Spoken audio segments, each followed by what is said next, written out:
So good evening, everyone, and welcome to our latest Point of the Plate session put on by the Baseball Alberta Umpires Committee for 2023.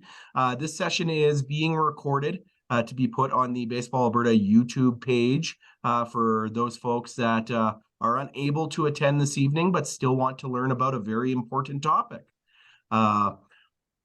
Starting off, my name is Jeff Chipley. I am the Communications Portfolio Lead with the Baseball Alberta Umpires Committee.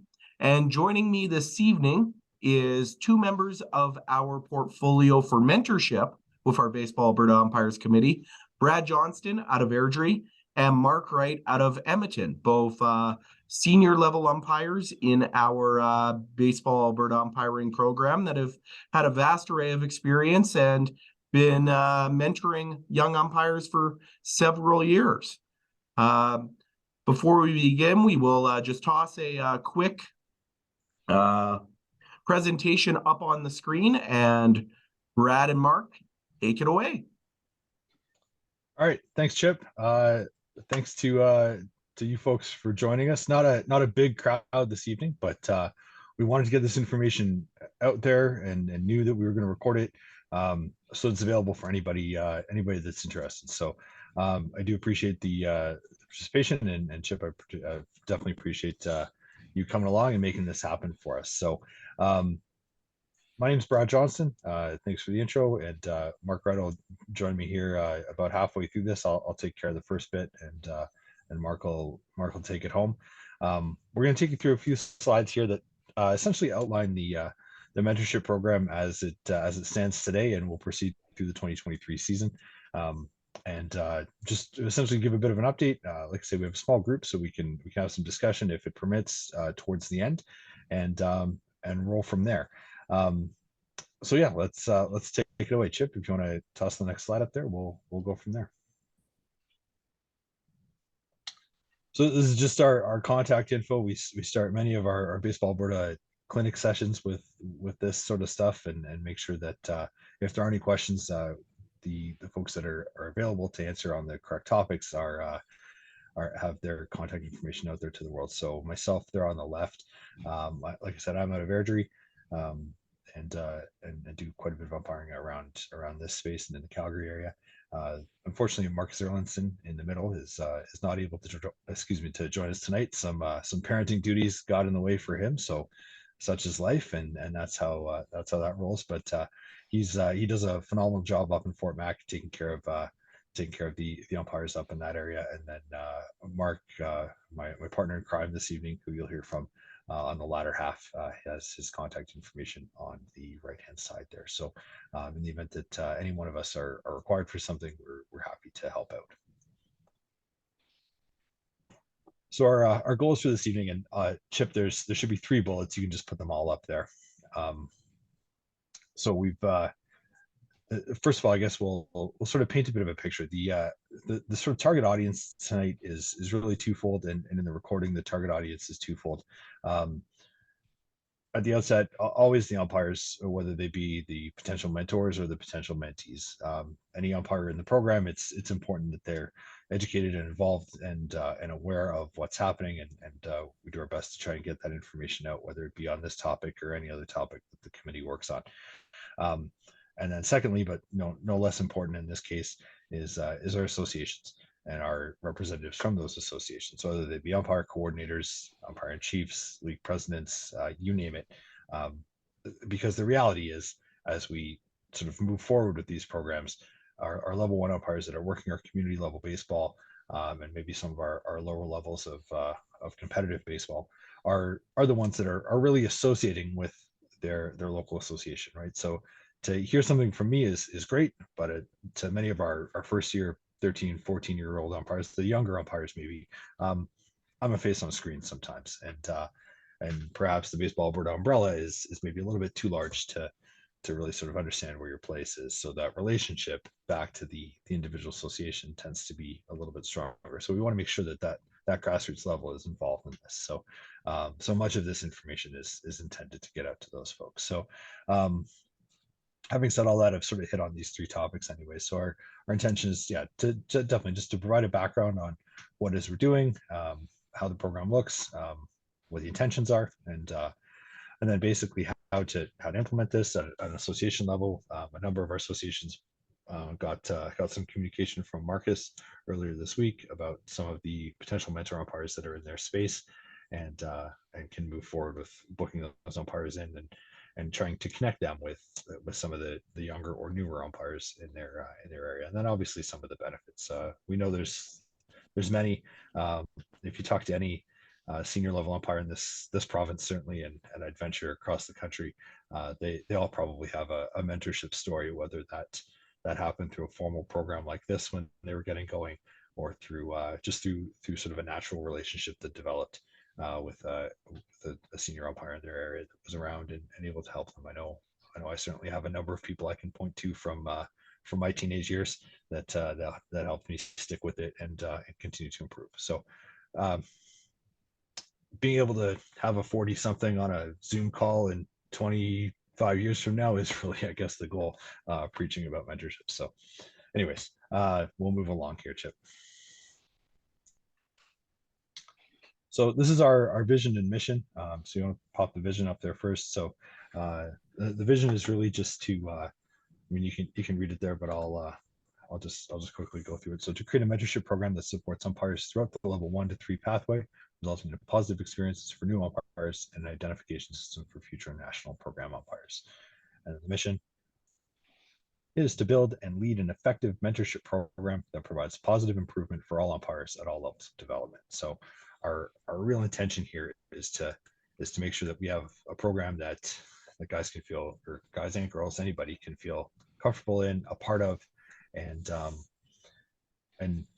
have an opportunity to continue to that development, to have a positive experience, to stick with it, and then to, as they sort of progress through, a good first few experiences, whether that be on the first few games or the first few years, understanding that's going to be a little bit different for anybody that comes into umpiring. They have that opportunity. They have some connection with other umpires.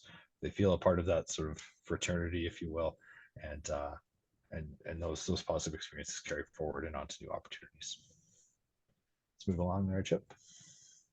So how does mentorship work? So you can put the communication stuff up here, and then we've got the benefits at the bottom of the slide. So communication is essentially, we've started to do some of this already. This session is a part of that. We've had, like I said, I alluded to earlier, Marcus sent a number of emails out to association contacts earlier this week on Sunday night, I believe, or Monday night. And the intention here is to make sure that we partner our senior umpires in the province, as well as some retired umpires, some umpires that have been around for a long time, and just have some experience and some know-how, and partner them with their local associations again. Sometimes, it happens, and I think it's worthy to note here that every association acts a little bit differently, right? They all have their own little quirks, and there are some geographical sort of adjustments that we have across Alberta. But the way we're looking at this is a new umpire is a new umpire is a new umpire, and they all need support. They all need some encouragement going through this. So the real intention is to reconnect those, I'm going to say older, but I don't mean older, more experienced umpires in the individual areas back to their local groups, so that we can recreate those connections at a grassroots level. Fortunately and unfortunately, so many of our more senior umpires move on, get to bigger games, bigger baseball, and that connection can sometimes be lost. So some of the intention here is to rekindle that, and really just through almost sort of cultivate a bit of a natural experience here. So that's a big moment with that.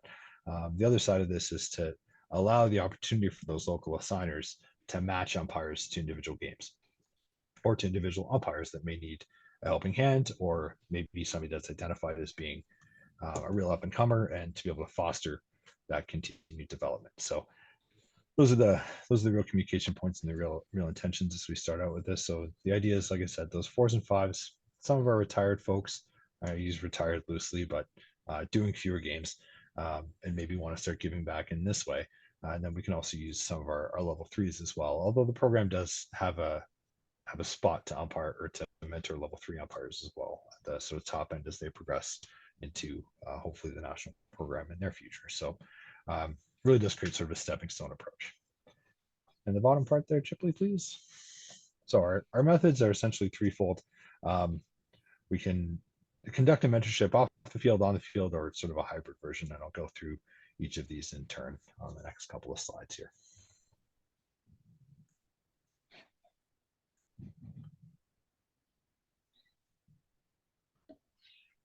So first up is off the field. So there's three here, just pop them all up. So if we're off the field, the idea is the mentor would come to the game, introduce themselves to the umpire crew, umpires, and make sure they know sort of what to expect, that they'll be around, they're here for support, they're not here for answers or to officiate or anything, but they're and essentially they'll give them some helpful tips sort of throughout the game as they see fit, and then eventually conduct a post-game debrief.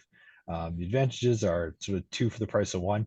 You can easily focus on both umpires from a good seat in the stands, and if you're working the game sort of the on-field version, it's sometimes tougher because you've obviously got your own responsibilities and don't necessarily have a pen in your hand to be able to take some notes and make sure that you get the full feedback experience. Some of the disadvantages here, it does feel a little bit like evaluation. As umpires progress through the national program, we sign up for evaluation. We sign up to sort of have that difficult feedback in order to get better. And here the feedback is very different. It's of a positive nature.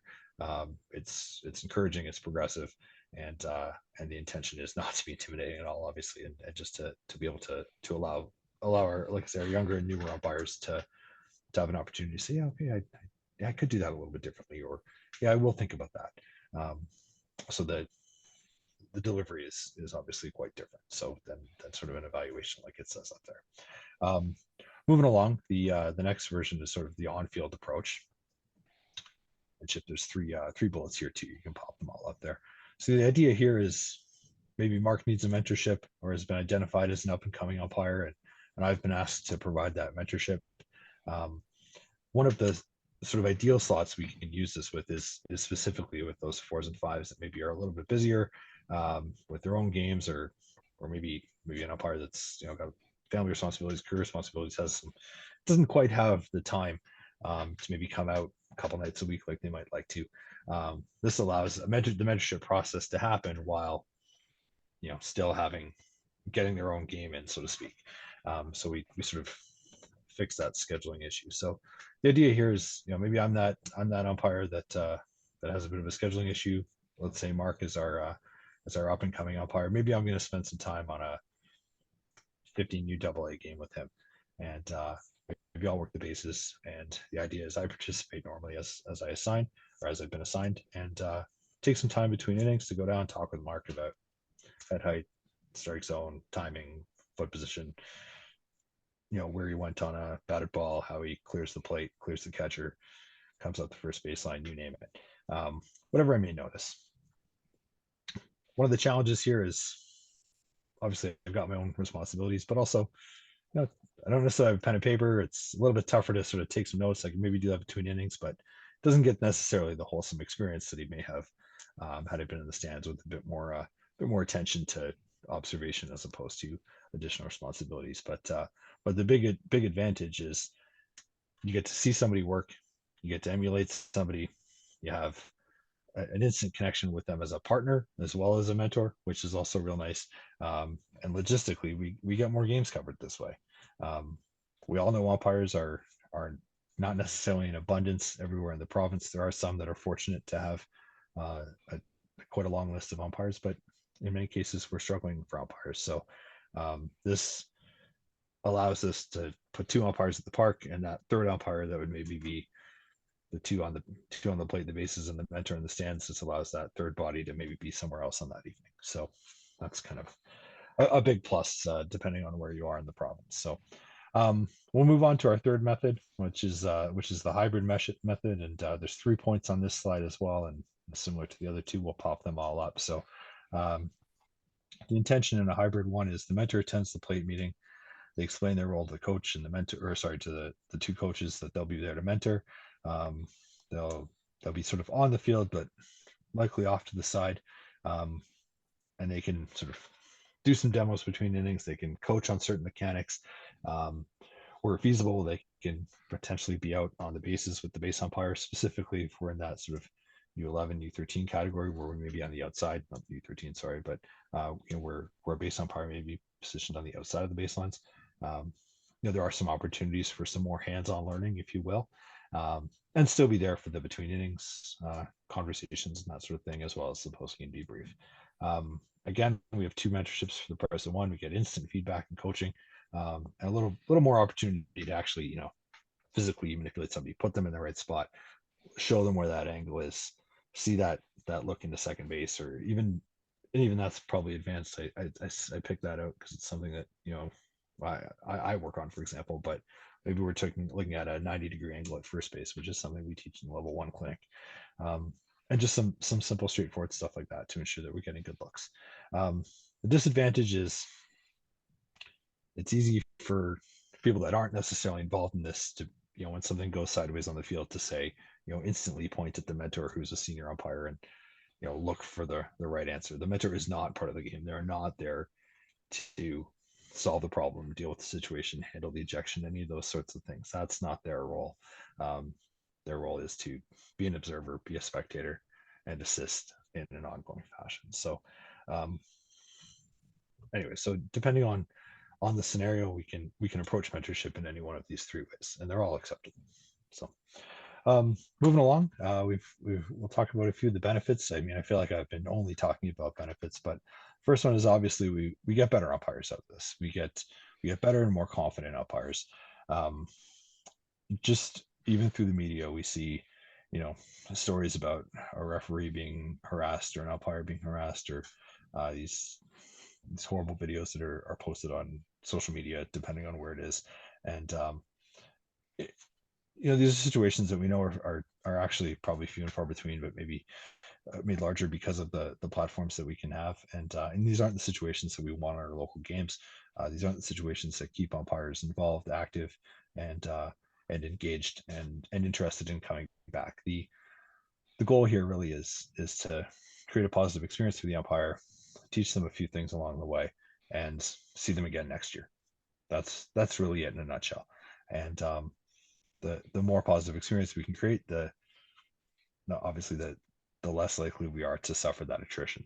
The more umpires we have in the system, the more we can minimize that attrition, the easier it is to cover games in year 2 and year 3 and year 4 and so on, provided we have an appropriate system and an effective system in place to make sure that we support these umpires after they walk out the doors of that level 1 clinic in March.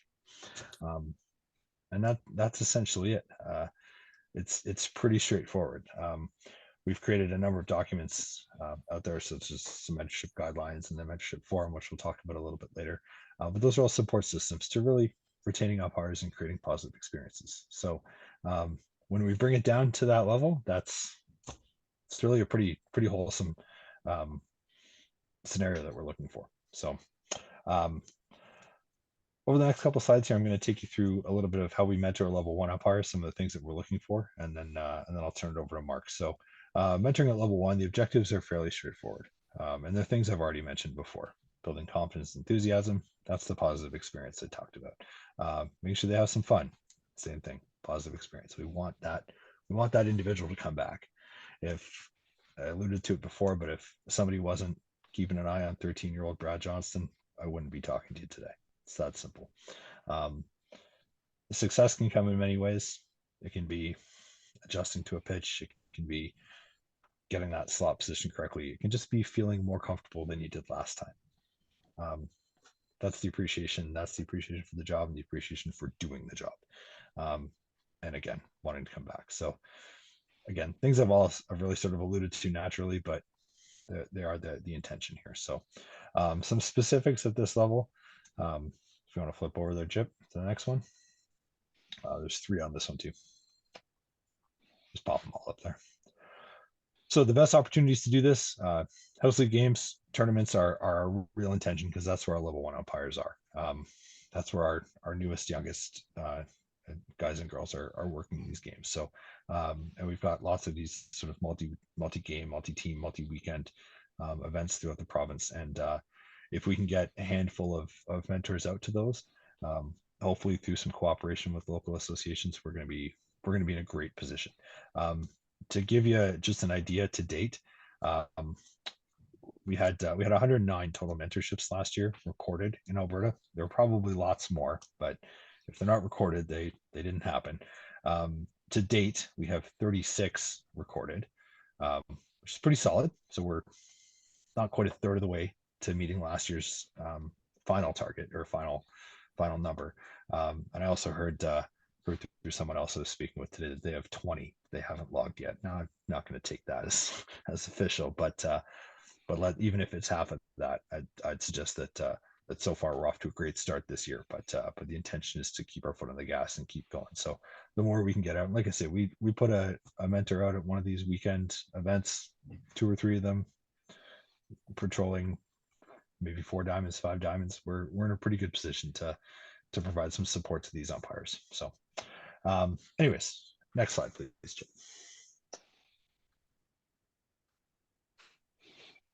So the focus here is, again, the stuff that typically a 13-year-old umpire may have a hard time with. So voice, signals, understanding that, we've got to come up and be real strong with an out call, that it's not safe, it's safe. Plate stance, understanding how we use the slot, how we can adjust for a left-handed batter versus a right-handed batter. Really basic stuff. Proper position before a pitch, how we stand up, call a strike, stay down, call a ball. Some of those continuous action scenarios, specifically for a base umpire, where we have the ball rolling through the right center gap to the fence and multiple runners going around, and how they see those touches, how they see that ball coming, and how they adjust for the next play. All things that happen naturally in baseball that you need to know even if you are new. And then understanding the pace of the game. More often than not, we've all been guilty of a little bit of extra time between innings and that sort of thing. So really pushing that with our newer umpires. So you are managing the game, and even though we're between innings, it's not really break time. We can keep pushing and keep control of the whole thing. Next slide, please, Chip. There's 3 sub bullets here, and then one more main bullet after that. Oh, I'm looking at the wrong one. Sorry, there's 6 bullets here. Or are we on marks? I think we're on marks here. Yeah, I think it's my turn. Oh, sorry about that, man. No so yeah, I guess we're moving on to level 2, and yeah, Mark, take it away. All right. So we Brad talked about level 1 focused mentorship. Hopefully at level 2 now they've built a bit of a foundation of the fundamentals and stuff like that, so we can focus on maybe some more complex things that they've learned in a level 2 clinic that they haven't learned in a level 1 clinic. But some of the other objectives we want, emphasize appearance and department. So they now have a few years under their belts. It might be time to start investing in some of their own equipment, some of their own proper uniforms, rather than going to Walmart and just getting a black shirt and some gray pants. Maybe it's time to go to United Cycle or Home Run Sports or wherever and get that logoed shirt, get that logoed hat, make them look like a proper umpire. At level 2, we teach things like rotations and stuff like that. So communication becomes even more important at that level. Obviously, it's important at level 1, but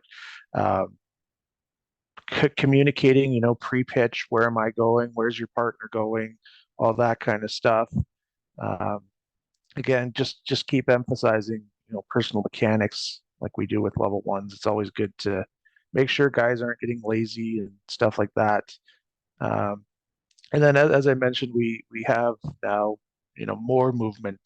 At level 1, we keep things pretty standard.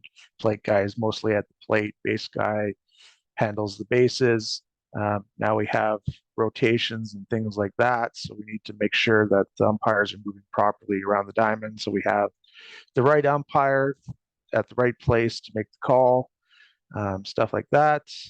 Uh, Level 2, we start getting into more complex rules, box, interference, obstruction, all that kind of stuff that you might not normally see at an 11U game where these uh, um, level 1 umpires are working. So now they're at 13U or 15U or something, and now we're calling box. So um, how to apply these rules properly when it's appropriate, all that kind of stuff. And as we know, well, at 11U, things can get a little hairy out there, but as we increase the level of ball, the intensity might get a little bit more. Now we can introduce more of the game management, especially um, one of the modules at level 2 for the level 2 clinics is specifically for game management. So it'd be good to, just remind the umpires what they would have learned in that level 2 clinic for game management, and some tips and tricks that you gain as the mentor through experience, because a lot of game management comes through experience. So some tips and tricks that the mentors have learned over the course of their careers that might help out a level 2 umpire. Yeah, so I guess we can move to the next slide there. Yeah, so some things to focus on. Again, obviously, we want to make sure they're still remembering their fundamentals from the level 1s. So voice, signals, starting positions, pace of game, all that kind of stuff. Um, and if they're not, maybe they haven't had an opportunity to be mentored at level 1. So if we haven't gone to that person for whatever reason, then it would be good to just reemphasize the fundamentals that they need for umpiring, and then worry about that complex stuff maybe on mentorship 3 or 4 after we've seen some improvement on those basics and whatnot. Yeah, so then we can move on to the next one. So this is things to focus on some more. So we've talked about communication. So pre-pitch, where am I going as the umpire? Where should my partner be going? How do we communicate with each other? Communicating during action, making sure my partner knows that I'm covering my responsibilities and all that kind of stuff. Make sure that we actually know what our coverage responsibilities are. So if we have, for example, a runner on first and a base hit to the outfield, we know that that plate umpire will take that call at third on the runner on from first. Or, if the fly ball is in a certain area, then it's this umpire that will be covering it. Timing, then this seems to be an emphasis at all levels, everywhere from level 1 up to the level 5. So just making sure that we're not too quick. We're taking our time with the calls, making sure we're getting the correct call, all that kind of stuff. Angle. So Brad kind of talked about it with the level 1s, and it's a fundamental for all umpires, getting the proper angle for calls. Footwork, making sure we're doing the proper footwork to make sure we see what we need to see. And then, like I mentioned before, game management, and there's a specific module. One of the years for the level 2 clinics is game management. So just some more game management tips and tricks for these more experienced umpires to learn from. And I think we can move to the next one. So rule applications. So these are things that they're going to learn at a level 2 clinic. So a level 1 clinic, we focus mainly on fundamentals of stuff, proper positioning, all that kind of thing. Level 2, we start working in more and more complex rules. So box, which we don't have at 11U, but we do have at 13U. Proper base awards, interference, obstruction, all that kind of stuff that we focus on in the level 2 clinics that we might not get to at a level 1 clinic. And then I think we can move on to the next one. So that's kind of what we're looking at for level 1s and 2s. Where to implement mentorship. So Brad kind of touched on this with the level 1 stuff, but house league games. I know Sherwood Park apparently has a big facility where They have 4 diamonds going at once, and that's a great opportunity on a Wednesday night to have a mentor come out and mentor all those games. And now you've got, I guess, eight mentorships done in one evening. House league tournaments, where you have multiple games in a day, see multiple umpires, that kind of stuff. Lower level tier 1 games, Yega, ERBL. The South has some community leagues as well. Those would be good places to get these mentorships in. Lower level rep tournaments. So, I keep harping on the northern stuff because that's what I know, but the 11U, 13U, Doc Plotsky, or the tournament out in Spruce Grove, or the early bird tournament in St. Albert's. Those would be good places to try and implement some mentorship at those lower levels. And then now, especially that we have local assigning for at 11U AA and 13U AA, and I think 11UA and 13UA, those would also be good opportunities. Again, we have multiple games going during a day, opportunity potentially to see multiple umpires get multiple mentorships in. Yeah, so we can move on to the next one. So some of the next steps we're working on as a committee. So for the local associations, make sure that your UIC, whoever's assigning games, whoever's in charge of umpires for your association, make sure that information is up to date with Baseball Alberta, because that's going to be our primary contact. Baseball Alberta, I guess in this case, Marcus is, as Brad has mentioned, Marcus has been sending out a lists of level 4 and 5 umpires in different associations. I think he still has a few more to go. That he's still working on that. So if you haven't heard from him yet, I think he might be coming or sending out some more in the coming days. If not, you reach out to one of us and we can try and figure that out for you. If you don't have, we level 4 or 5 umpires, we're a finite group. There's only so many of us. We're not spread out evenly throughout the province. So if you don't end up having a level 4 or 5 umpire in your area, or the closest one is far away and probably won't be able to make the trip unless it's a special circumstance, try and identify some experienced level 2s. So those maybe an adult level 2 who's just kind of been there and is not really wanting to move on, but has years of experience at umpiring, or level 3s in your area. They can be used as mentors as well. They still have that experience. Obviously, as Brad talked about, we do have plans for mentorship at level 3 as well. And we do want to also mentor those level 2s. And then within your association, I gave a few examples of when to, what are some good opportunities to do mentorship. Try and identify, oh, we have a house league tournament coming up on this day. Let's try and get some mentors for that. This extra point here, considered retired umpires.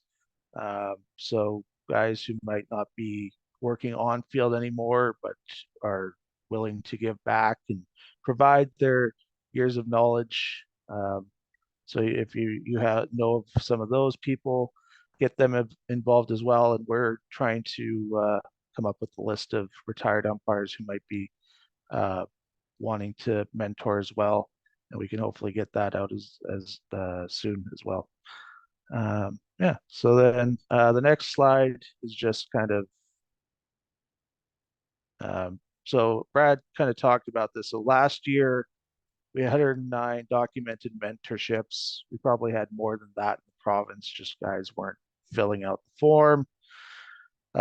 This year, we have a few more goals. So I think the next slide is goals. I think we might have changed this a little bit of our goals, but we're hoping that each level 4 or 5 umpire can do at least one mentorship, which ends up being I think about 50 or 60 in this province, but obviously we want more than that. I think this works out to, I think Brad at one point mentioned this was like a 10% increase or something from last year. And we're also hoping to get mentorship in all 8 zones. So if you don't have those level 4 or 5 umpires, try and um, get some of those level 3s to do mentorship. It's all mentorship. They those level 3s should have similar training. They should have similar knowledge. Uh, but yeah, we are trying to reach out to all 8 zones of baseball Alberta to get mentorship, so it's not all just focused within Edmonton or Calgary or anywhere like that. Um, yeah, so then I guess just in summary, so that obviously umpire mentorship is beneficial to the programs, to the associations. Brad touched on some of those benefits. We get better umpires, we retain umpires, we get games covered. We have multiple ways of implementing it, so it should be ideally fairly simple to get a mentorship program started within your association, whether it be using those on-field umpires, using the just off-field umpires. There's many different ways of implementing mentorship. We are trying to have monthly reporting of the mentorship numbers. So Brad, I think already talked about, I already forgot how many he said, but we are keeping track of how many mentorships are being done within the province, and we hope to ideally report that monthly. And if you have any questions, feel free to contact us. Maybe Jeff can put up our contact information again at the end of this presentation. But if you have questions or want to implement a mentorship program or want to know how to, feel free to reach out to one of us and we can hopefully point you in the right direction. And I think that brings us to the end. So if there's any questions.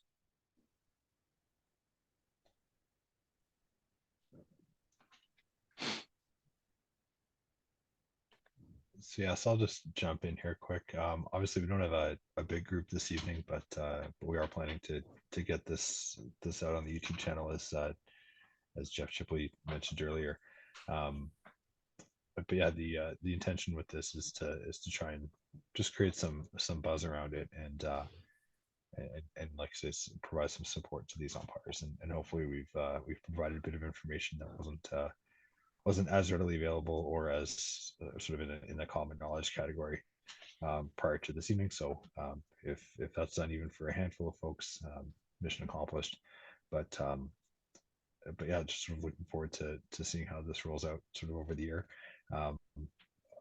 Marcus and I are sort of new to this portfolio. We have some guidance from the other members of the committee, but a lot of this is also sort of seeing, okay, where are we exactly, and how will we sort of shape our activities for the future years as well. So having said all that, just wanted to just make sure that some of those things are out there and people are aware of. So again, yeah, if there are any questions, we're happy to field them and go from there. Yeah, no, thanks, Brad and Mark, for giving us a brief kind of interlude into the mentorship program and the variety of ways in which associations and umpires can participate through mentorship, whether as a mentor, a mentee, a facilitator, that person making those connections from all those various angles. I haven't seen any questions in the chat yet. If anyone does have any questions, feel free to put them in. We have, for those of you who may be watching a little bit later on, we have posted Brad, Marcus, and Mark's contact information up on the screen. So feel free to get in contact with them if you're interested or looking for some more details related to the mentorship program.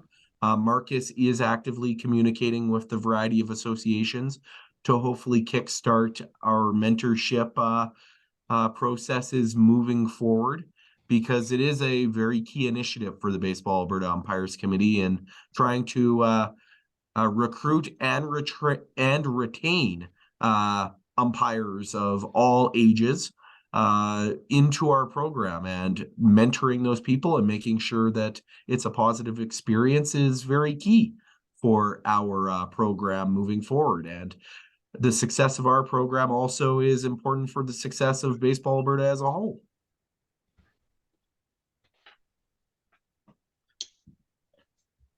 So with that, I do not see any questions coming through the chat. So kind of in lieu of that, we will conclude our point of the plate session for this evening. With that, we will leave Brad, Marcus, and Mark's information up on the screen.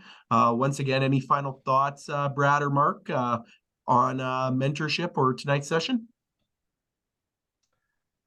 Nothing for me other than looking forward to seeing where this goes over the course of the year, and like I said earlier, sort of providing some insight into what the future actions could be.